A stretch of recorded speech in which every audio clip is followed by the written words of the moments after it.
Yang pertama, itu tidak ada sanad yang muttasil kepada beliau. Kita ini kan umat Islam. Jadi satu manuskrip ya, satu versi kitab yang diterbitkan mereka. Itu pernah diadakan begini Pak Kiai, diadakan seminar di belakang Hotel HI, Hotel Indonesia, di belakang itu ada hotel. Diadakan seminar 3 hari dan saya salah satu undangan dari Matlaul Anwar. Tahun berapa itu? Tahun 2000-an ya, 2001 atau 2000 atau 2001 2000 gitu ya. Saya masih baru pindah ke Jakarta waktu itu. Saya ikut 3 hari. Di situ Assalamualaikum warahmatullahi wabarakatuh. Kaum muslimin muslimat dimanapun Anda berada, saya sedang berada di depan Masjid Rafiuddin yang sudah kita bangun. Insya Allah dalam waktu dekat akan selesai. Dan sekarang Yayasan Barokah Sumatera Utara sedang memerlukan dana 1,5 miliar untuk membebaskan tanah dan untuk membuat bangunan bagi pesantren putri daripada pesantren Rafiuddin kita. Salurkan bantuan Anda di Bank Syariah Mandiri, nomor rekening 76262627777. Saya Tengku Zulkarnain mengucapkan terima kasih. Semoga barokah dunia akhirat. Wassalamualaikum warahmatullahi wabarakatuh. Ya Sami'u ya Alim ya Hayyu ya Qayyum.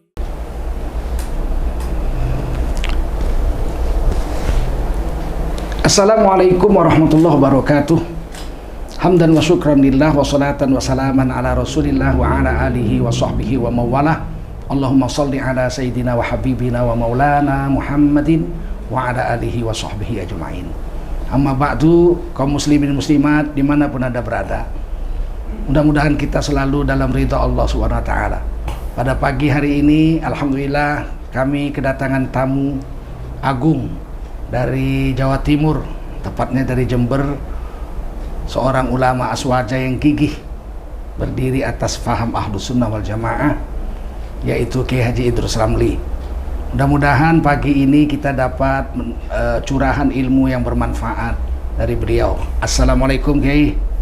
Waalaikumsalam warahmatullahi wabarakatuh. Apa kabar hari ini? Alhamdulillah baik-baik. Ini kita berkesempatan bincang-bincang setelah kita lama kenal di medsos. Ya. Baru ketemu langsung hari ini. Saya pindah di kampung ini sejak tahun 1966. Sebelumnya saya di kota di Jalan Ngalengko. Kemudian saya tinggal di sini. Nah, di sini ini Desa Tanjung Sari namanya. Sampai sekarang juga masih Kelurahan Tanjung Sari. Tahun 1955 bapak saya dengan tokoh-tokoh di sini mengutus seorang pemuda namanya Muhammad Ali Musa, orang yang cerdas sekali, pergi ketemu dengan almarhum Kiai Haji Idham Khalid di Jakarta dan minta mandat untuk mendirikan Nahdlatul Ulama di Sumatera Utara. Waktu itu beliau Ketua Umum PBNU ya? Waktu itu ya. Akhirnya dapat mandat, didirikanlah cabang Nahdlatul Ulama pertama di Sumatera Utara itu tahun 1955. Tanahnya itu agak lebar, dibuat masjid, di belakangnya dibuat kuburan kaum muslimin, di depannya itu dibuat sekolah Maktab Al-Ma'arif. Sampai sekarang masih ada, menjadi SD Al-Ma'arif.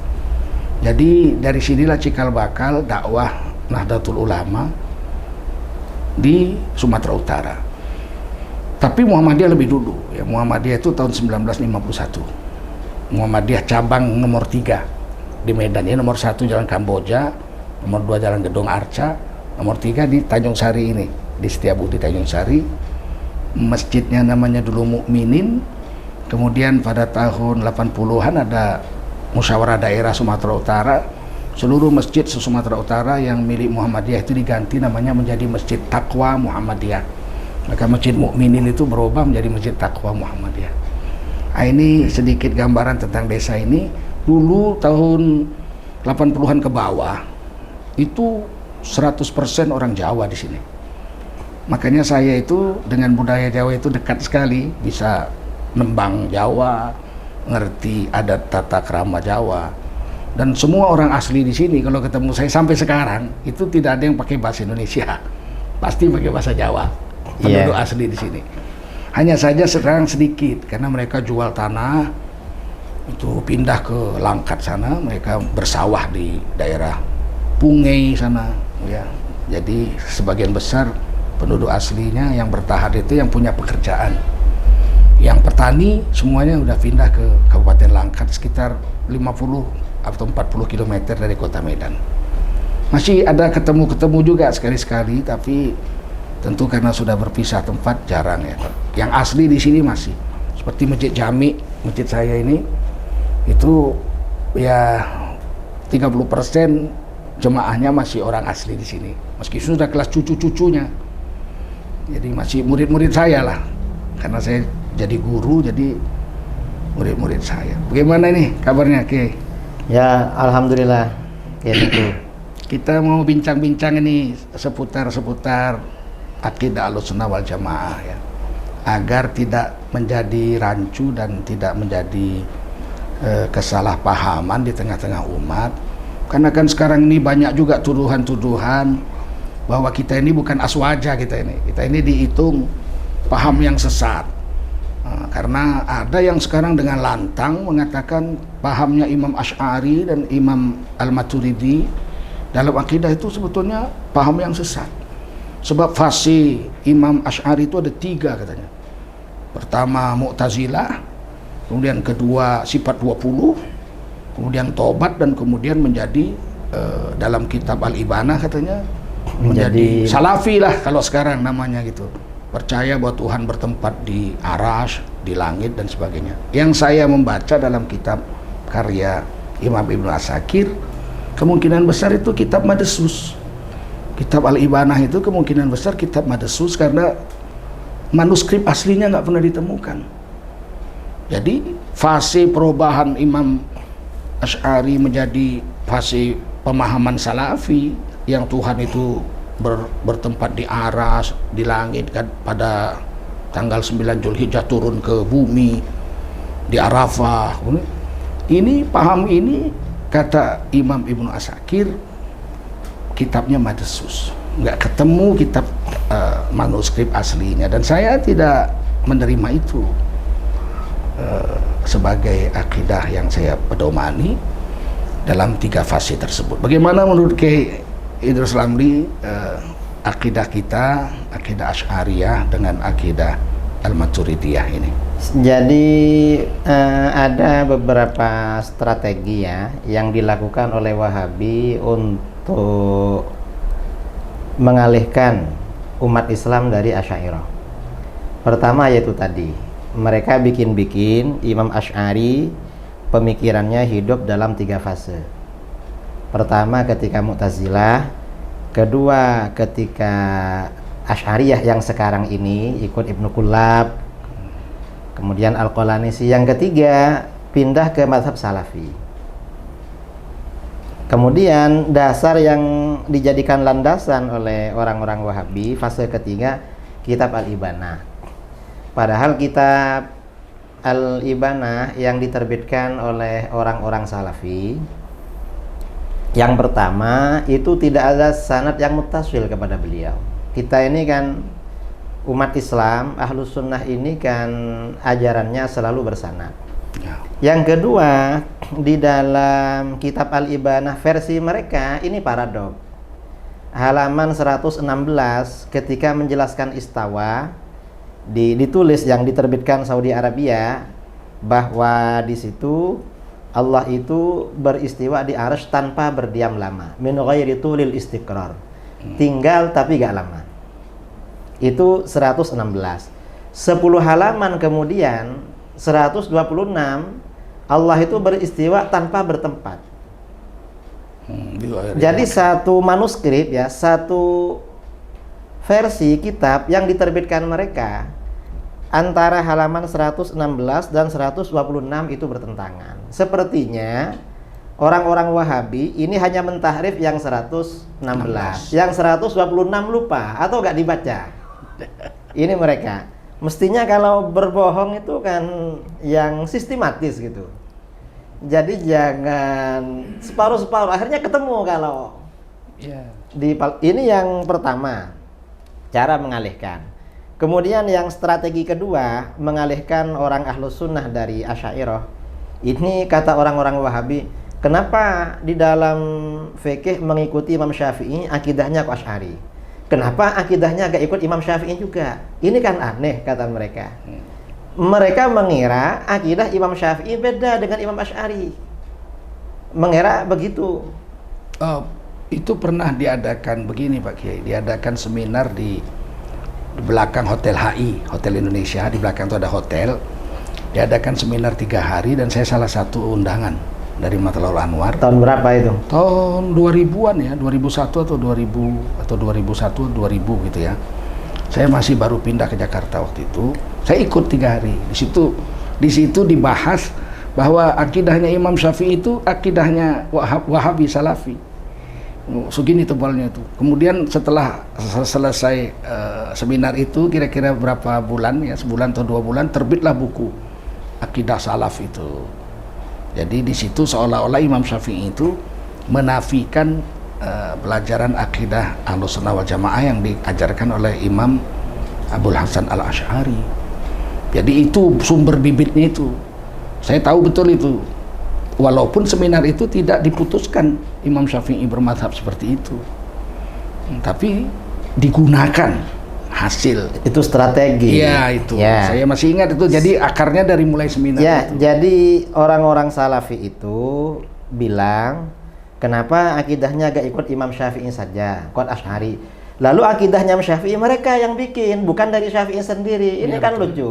Ya betul. Padahal Imam Syafi'i, Imam Asy'ari itu konsepnya dari Imam Syafi'i dan imam-imam yang lain. Karena seperti konsep takwil, konsep tafwid. Takwil dan tafwid ini kan dimusuhi sama Salafi. Ini diterangkan di dalam kitab Ar-Risalah dan riwayat-riwayat dari beliau. Imam Syafi'i ini memang kadang tafwid, kadang takwil. Ini konsep Asy'ariyah. Kemudian karena Imam Syafi'i ini konsepnya tafwid dan takwil, maka bagaimana? Imam Syafi'i ini benci pada tajsim dan tasybih. Ada ulama salaf ya dari ahli tafsir yang terkenal musyabbih, namanya Muqatil bin Sulaiman. Imam Syafi'i komentarnya tentang Muqatil ini keras sekali, sampai beliau mengatakan Muqatil qatalahullah. Muqatil ini semoga dibunuh oleh Allah. Mengapa? Karena dia pahamnya tajsim. Tajsim ini kan kontra dengan tafwid dan takwil. Ini orang-orang Wahabi gak tahu. Padahal di kitab Risalah jelas masalah konsep ini. Itu diantaranya. Kemudian yang Wahabi tidak tahu ya, ini tafwid dan takwil ini kalau kita di tauhidnya Wahabi yang tritauhid, rububiyah, uluhiyah, asma wa sifat, tafwid dan takwil ini kan kontra tauhid asma wa sifat. Kemudian Wahabi ini kan juga punya tauhid rububiyah uluhiyah. Tauhid rububiyah uluhiyah ini kan untuk mensyirikkan, mengkafirkan orang yang bertabarruk, beristighatsah, bertawassul. Nah, Imam Syafi'i ini orangnya ya bertawassul, orangnya bertabarruk, artinya anti tauhidnya Wahabi. Dan ini riwayat-riwayat ini populer di kalangan pengikut mazhabnya. Lalu kok dibilang, kenapa kok ikut Imam Asy'ari, gak ikut Imam Syafi'i? Lah, kalian Wahabi, kamu gak tahu akidahnya Imam Syafi'i, gak tahu akidahnya Imam Asy'ari. Jangankan imam itu, sama Imam Ahmad bin Hambal kamu gak tahu. Kalau kami Ahlus Sunnah tahu siapa guru kami, siapa orang tua akidah kami, tahu kalau kami. Jangan digurui. Ini masalahnya. Saya teringat kisah Imam Syafi'i rahimahullah ta'ala bertabaruk dengan jubahnya Imam Hambali. Beliau kan muridnya ya, Imam Hambali itu murid Imam Syafi'i. Kemudian Imam Hambali ini dicambui berdarah-darah ya. Kemudian sempat dipenjara. Maka Imam Syafi'i mengirim muridnya untuk minta air rendaman jubah Imam Hambali. Kemudian oleh Imam Syafi'i diminum itu. Rendaman jubah. Ini orang yang bermujahadah membela agamanya. Saya tabarruk dengan air rendaman jubahnya Imam Hambali. Itu menangis itu, guru saya menceritakan itu. Jadi ini yang kadang-kadang kurang dipahami. Nah, ini kalau menurut konsep rububiyah uluhiyah kan syirik Imam Syafi'i. Ya. Padahal bertabaruk tidaklah syirik. Ya. Syirik. Para sahabat dan para ulama salaf termasuk ulama besar sahabat Abdullah bin Umar radhiyallahu anhu juga, Umar bin Khattab juga pernah bertawasul seperti ini ya. Saya barusan dengar itu tadi malam tuh. ada orang ceramah seperti seminar kayaknya itu menyerang tawasul, bahwa tawasul itu ada syirik karena menganggap menyembah Allah itu pakai perantara. Ini yang kadang-kadang saya masih kecewa, meskipun tadi saya jawab tertulis di situsnya itu bahwa tawasul itu bukan seperti yang mereka anggap itu, seperti tawasulannya orang musyrikin di Mekah. Kami menyembah patung ini dalam rangka menyembah Allah, itu kan beda dengan tawasul yang dilakukan oleh Rasulullah. Bagaimana itu menurut Kiai tawasulnya kita orang Aswaja ini? Kalau tawasulnya kita umat Islam itu memang diperintahkan oleh Allah. Karena di dalam Al-Qur'an, ya ayyuhalladzina amanuttaqullaha wabtaghu ilaihil wasilah. Wahai orang-orang yang beriman, bertakwalah kepada Allah dan carilah wasilah kepada Allah.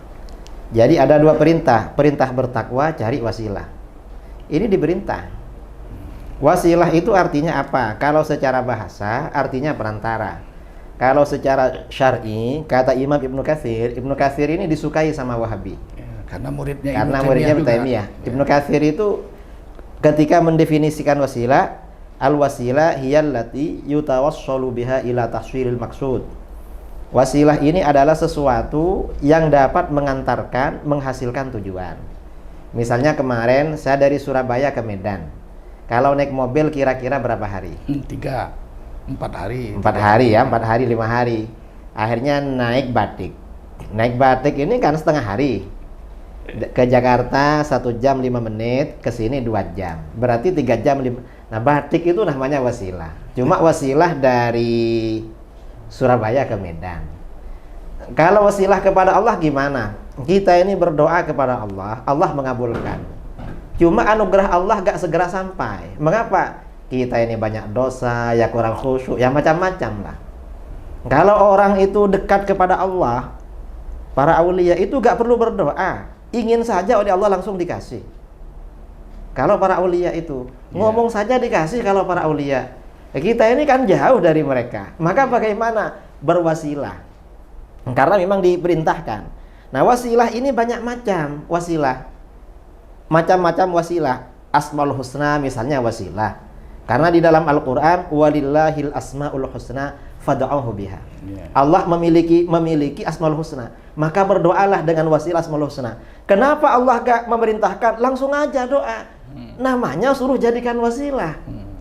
Ini wasilah pula. Nah, ini yang asmaul husna ini antara kita dengan Wahabi gak ada masalah. Artinya tidak ada perbedaan. Yang kedua amal soleh. Amal soleh ini wasilah pula. Seperti baca Quran, puasa sunnah. Ini kan menyebabkan terkabulnya hajat, bersedekah dan macam-macam. Kemudian yang ketiga minta doa orang soleh. Ini wasilah. Para sahabat dulu kalau ada hajat minta didoakan pada Rasulullah. Cuma ada sebagian Wahabi di Indonesia kalau minta doa pada Rasulullah gak apa-apa. Tapi kalau minta kepada syekh, kepada habib, kepada kiai, katanya syirik. Ya, ini kata dia, ada di televisi. Sebagian kecil. Iya, loh, kok bisa syirik? Rasulullah itu ketika Sayyidina Umar akan berangkat menunaikan ibadah haji, minta restu, minta izin, Rasulullah menyampaikan la tansani fi du'aik, jangan lupakan aku dalam doamu. Rasulullah minta didoain kepada Umar. Padahal doa Rasulullah lebih ijabah kan.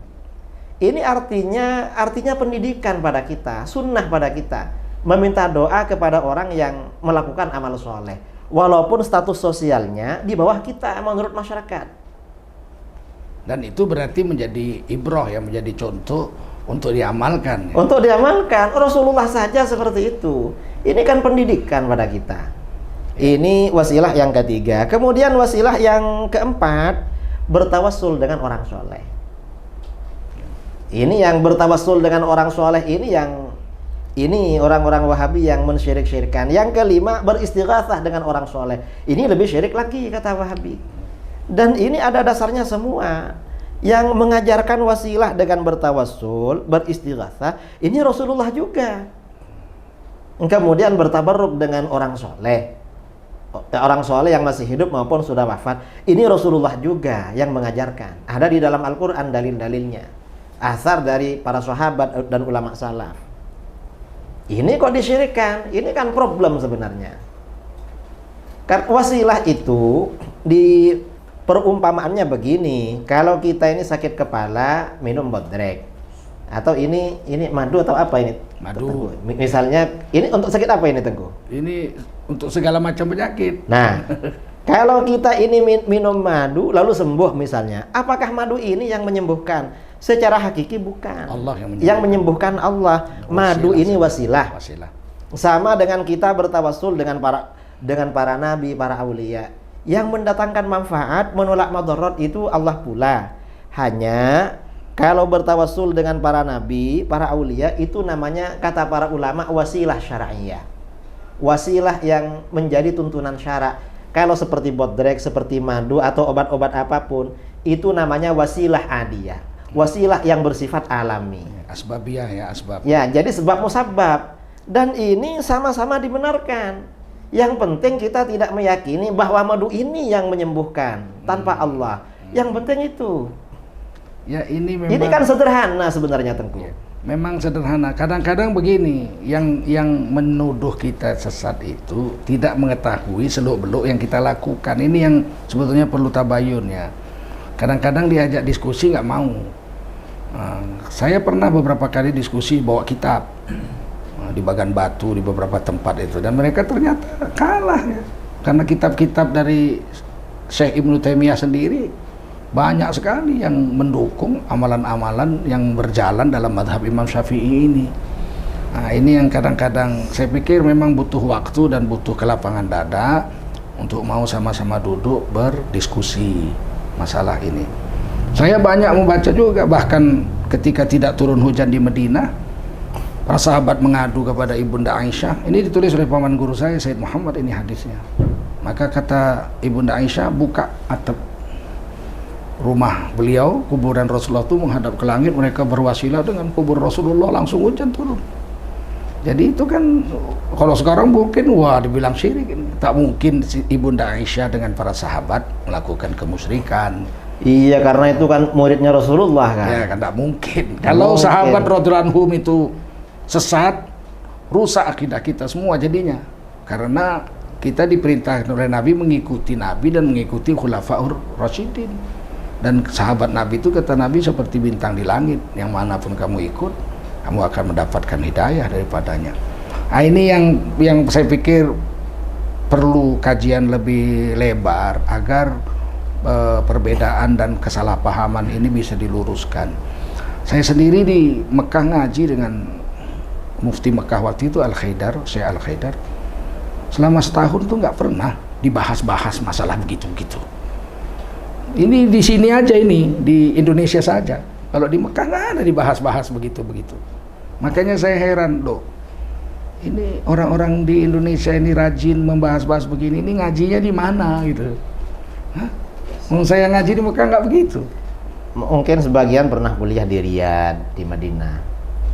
Wallah alam, tapi kawan saya di MUI, Wakil Ketua Umum almarhum Profesor Dr. Yunahar Ilyas. Yunahar. Sekolahnya di Riyadh, nggak pernah bahas-bahas begitu. Saya sering diskusi. Orangnya moderat ya? Moderat. Saya tuh dengan beliau tuh akrab sekali. Beliau Wakil Ketua Umum, saya Wakil Sekjen. Sering kalau rapat itu kami berdiskusi gitu kan. Beliau sekolah di Riyadh, nggak ada diajar-ajari begitu katanya. Makanya dia heran juga. Ini malah ada satu sosok di Jakarta itu yang menulis buku firqah sesat, itu termasuk Muhammadiyah sesat, itu Jemaah Tabligh sesat. jadi kan dia sendiri masuk surga nanti. Jadi kan kata Kiai Haji Yunahar Ilyas ini, Muhammadiyah pun disesatkan sama dia gitu. Dia ngajinya di mana? Saya ngajinya di Riyadh. Dia ngaji di mana ini yang nulis buku ini katanya. Nah, kadang-kadang yang begini-begini ini kan membingungkan masyarakat ya. Saya pikir harus disudahi yang seperti ini. Kalau memang berani tulis buku, harusnya berani bedah buku, berdiskusi dengan yang kontra. Itu baru namanya jantan kan. Sehingga masyarakat bisa melihat. Dan tidak sembunyi ya? Iya, harus terang. Kalau saya katakan, saya bermadzhab Imam Syafi'i. Saya berani di kapan pun ditantang, siap gitu. Walaupun kita bukan mau berdebat gitu. Tapi kalau kenapa Anda memilih mazhab Syafi'i? Kenapa nggak ikut Rasulullah langsung? Nah itu saya akan jawab. Kan gitu. Jadi kita berani gitu karena kita merasa yang kita amalkan itu benar. Ini tentang itu ya, tentang akidah. Ada yang mengatakan ini Tengku Zulkarnain, kayak Haji Idrus Ramli, ada disebut-sebut namanya itu, masuk juga ke HP saya, dikirim orang. Jauhi ini Tengku Zulkarnain, sebab dia tidak mempercayai Tuhan berada di atas. Dia tidak mengakui Tuhan berada di atas. Jadi harus dijauhi ini sesat ini. Dikirim ke saya baca gitu. Loh, dalam hati saya ini orang bagaimana ya? Saya itu pikir ya Kiai, kita ini kan aswaja ini meyakini Allah itu istawa di atas arasy. Karena itu ayat Quran.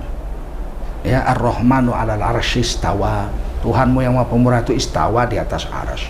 Itu kalau nggak percaya sama itu ya kafir, kan itu ayat Quran. Yang jadi masalah selama ini yang tidak dibuka adalah arti istawa itu apa. Dalam mazhab kita kan ada dua pendapat nih. Mazhab salaf kita mengatakan, ulama-ulama salaf kita biarkan aja begitu.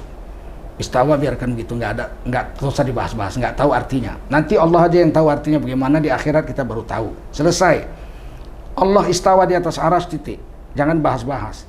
Yang satu lagi ditakwil dengan ayat Quran. Ini ulama-ulama khalaf kita, wa huwa rabbul arsyil azim, bahwa Allah istawa di atas arasy itu bukan duduk di situ, bukan bertempat di situ, tetapi mengaturnya. Rabbul arsyil azim, Allah menguasai dan mengaturnya. Ya. Rabb, ya kan? Jadi bukan beliau, bukan Allah duduk di situ begitu. Ini kan dua pendapat. Nah, kalau saya dikatakan istawa apa?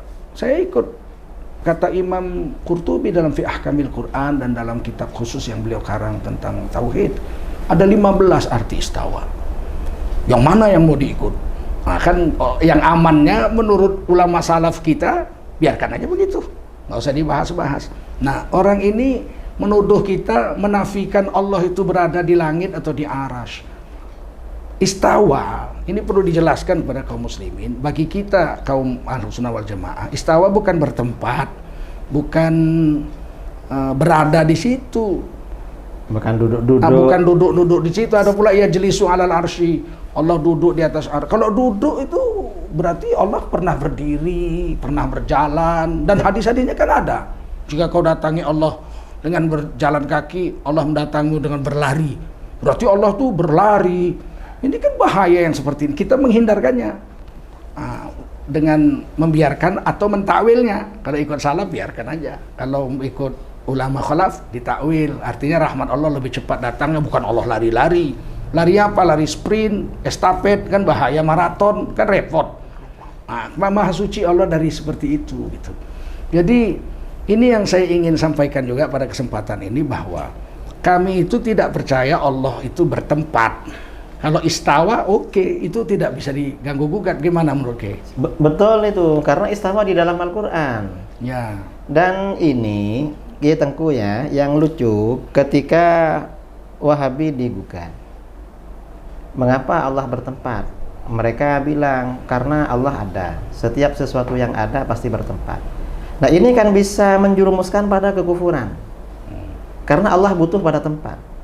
Ketika ditanya tempatnya di mana? Arasy. Ditanya lagi arasy makhluk apa bukan? Bingung mereka. Kalau mereka jawab arasy ini bukan makhluk, kufur. Karena meyakini ada selain Allah bukan makhluk Allah. Kalau jawab arasy ini makhluk, pasti ditanya lagi, kalau arasy ini makhluk, sebelum Allah menciptakan arasy, Allah tinggal di mana? Kan bingung lagi.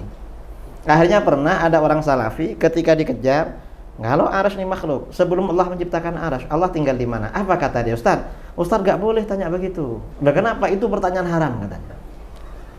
Mengapa kok haram? Karena itu bid'ah. Kullu bid'atin. Ada yang begitu tentu. Padahal tanya diharamkan, kan lucu kan? Kan begini, secara akal, sebelum ada apa-apa Allah sudah ada. Sebelum ada apa-apa tidak ada tempat ya, tidak ada arah. Belum ada apa-apa, Allah sudah ada. Ya. Setelah Allah menciptakan aras, kemudian Allah bertempat tinggal di aras. Berarti sifat Allah berubah dari tidak bertempat di mana-mana, karena memang belum ada tempat, apapun belum ada. Allah sudah ada, huwal awwalu. Kemudian setelah ada aras, Allah bertempat di aras, berarti sifat Allah berubah dari tidak bertempat menjadi bertempat. Kan mustahil Allah itu berubah sifat. Ini kan sederhana sebenarnya. Nah, ini ada lagi Tengku. Mungkin Tengku pernah ketemu sama orang ini, orang Salafi di Jakarta. Ketika ditanya, arsy itu makhluk apa bukan? Dia jawabnya apa? Wallahu a'lam. Allah yang maha tahu. Gak tahu kalau arsy itu makhluk. Pertama di dalam Al-Qur'an Rabbul Arsyil Azim. Iya, benar jelas. Berarti kan ciptaan Allah itu arsy. Wa huwa Rabbul Arsyil Azim. Loh, kalau gak tahu arsy ini makhluk kok ngajar dia? Ya, sama dengan duduk.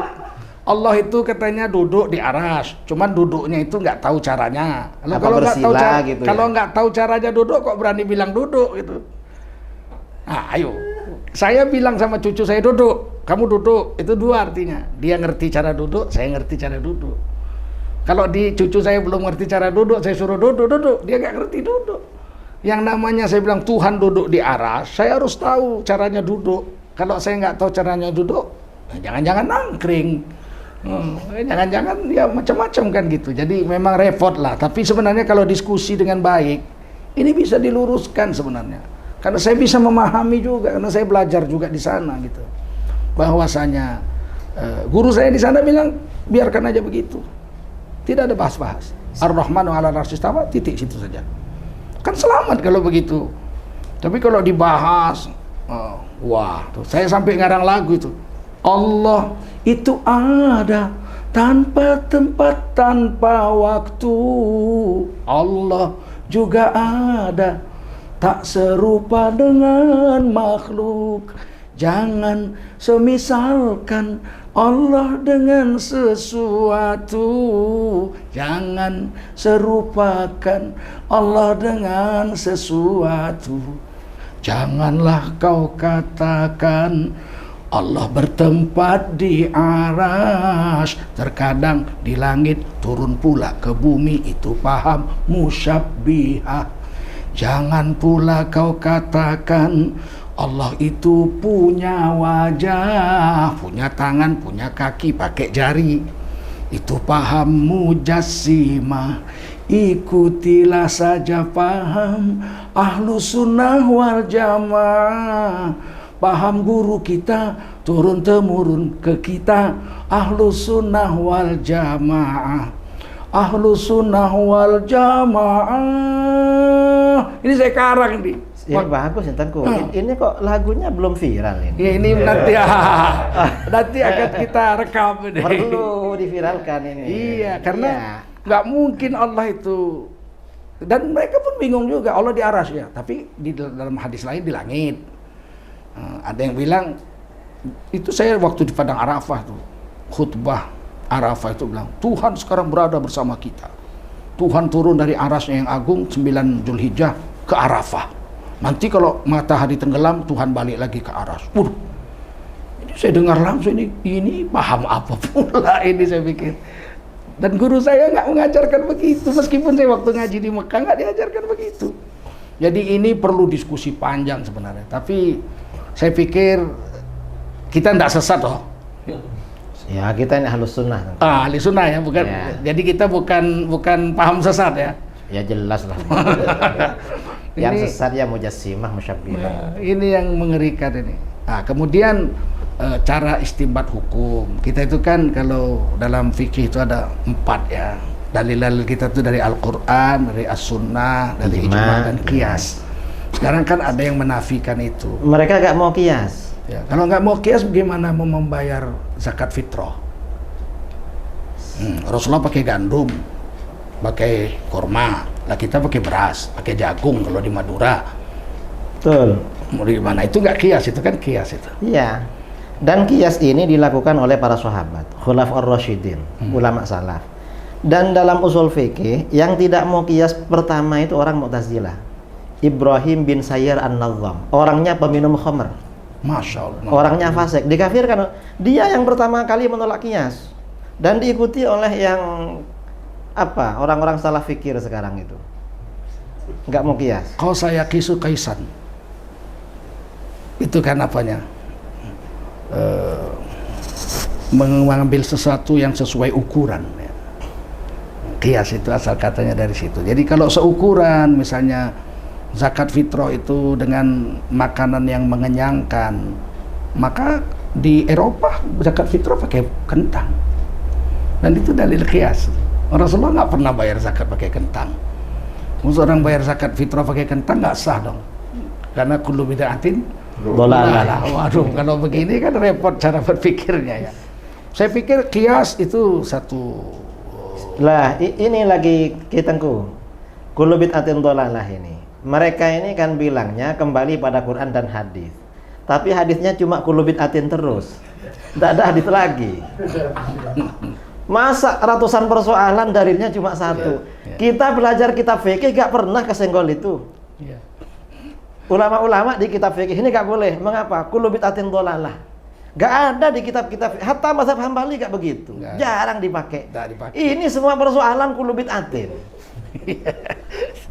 Jadi apa? Hadis kullu bid'atin ini dijadikan apa ya? Ada tembok untuk menghempang paham lain. Ya. Bukan, itulah kalau orang bengkel itu apa namanya? Oh, engkol Inggris.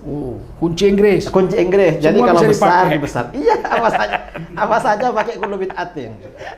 Jadi mereka ini berdalil macam kunci Inggris lah. Memang luar biasa. Saya baca kitab Imam Hanafi ya, waktu di India kan saya kan sering ke sana. Guru-guru saya di India kan bermadhab Hanafi. Jarang ya kesenggol. Nggak ada ya hadis itu. Nggak ada. Dalam madhab Imam Hambali juga kitab-kitab Imam Hambali nggak nyenggol hadis-hadis itu.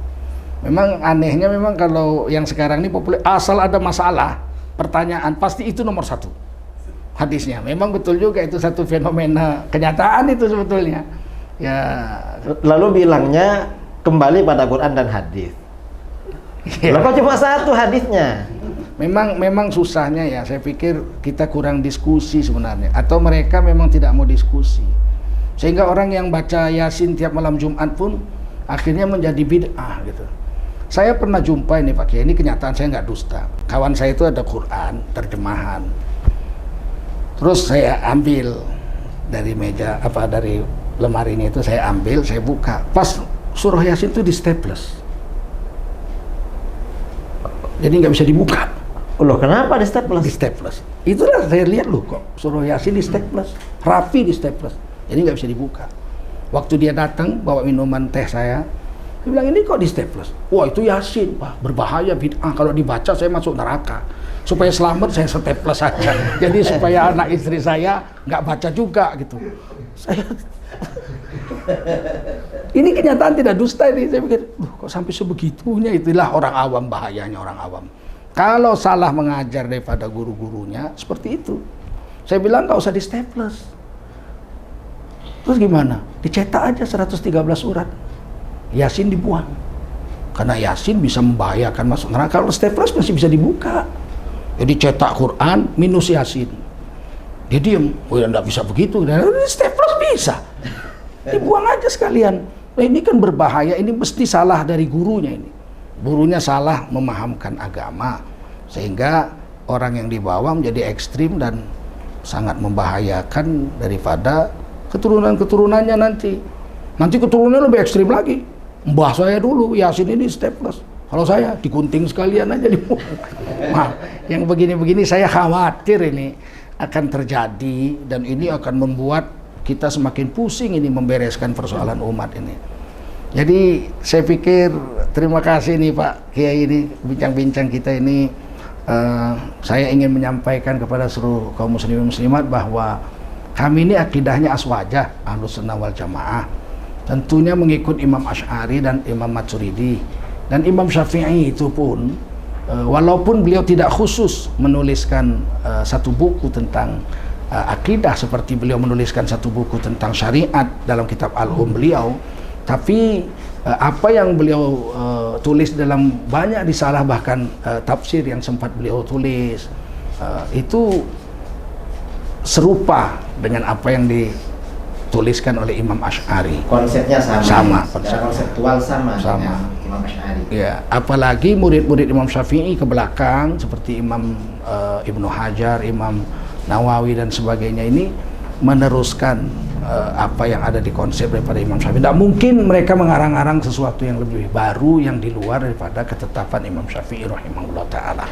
Jadi saya minta kepada Kiai untuk membuat satu closing statement lah, pernyataan penutup dalam pertemuan kita ini. Jadi sebagai penutup dari saya, kaum muslimin dan muslimat dimanapun Anda berada, jadi kita ini tidak perlu risau, nggak perlu galau dengan pikiran-pikiran baru.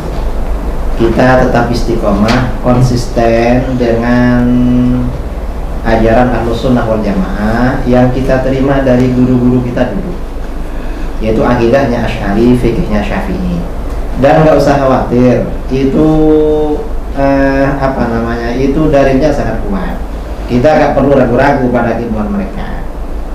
Kita jangan terpengaruh dengan faham-faham baru yang berusaha mengajak kita keluar dari mazhab yang memang kita warisi dari para ulama penyebar Islam dulu ke Nusantara, yaitu mazhab Syafi'i, akidah Asy'ari, dan cinta tasawuf atau sufi. Ini yang saya kira perlu kita jaga. Mengapa? Umat Islam ini perlu persatuan, tentu persatuan di dalam kebenaran, yaitu Ahlus Sunnah wal Jamaah. Masih banyak PR umat Islam ini yang perlu dilaksanakan. Saya kira itu ya. Terima kasih Kiai Idrus Romli. Mudah-mudahan pertemuan ini ada manfaatnya dan semoga kita tetap lurus dalam akidah Ahlus Sunnah wal Jamaah sampai akhir hayat kita, dan kita turunkan kepada anak cucu cicit kita sampai hari kiamat. Terima kasih. Saya Tengku Zulkarnain undur diri. Jangan lupa subscribe Tengku Zulkarnain _official. Subscribe, like, and share. Mudah-mudahan channel ini bisa bermanfaat bagi kehidupan beragama kita. Hapuskan permusuhan, lakukan pendekatan. Dialog adalah salah satu jalan untuk bisa memahami kedua belah pihak. Ketika seseorang menutup diri dari dialog dan sudah menganggap orang lain sesat, maka disinilah peluang setan untuk memecah belahkan kaum muslimin yang ada di seluruh dunia. Terima kasih. Wassalamualaikum warahmatullahi wabarakatuh. Ya Allah ya Basir, ya Sami'u ya Alim, ya Hayyu ya Qayyum, bi rahmatika astaghith.